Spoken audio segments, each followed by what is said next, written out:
Ready to turn your crypto gains into New Zealand dollars. First, open the Crypto.com app and tap the Accounts tab at the bottom. This is where you'll see all your crypto holdings. Next, tap on Crypto Wallet, then select the cryptocurrency you want to withdraw, for example, Bitcoin or Ethereum.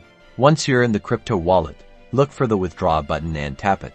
Choose External Wallet as your withdrawal destination. You'll now need to add your NZ bank account details. If you've already added it, skip ahead to the next step. To add your bank account, you'll need your account name, bank name and account number. Make sure this information is accurate, as any errors could delay or prevent your withdrawal. Carefully review all the details and then tap Confirm. Crypto.com may send you a verification email or SMS to confirm the new bank account.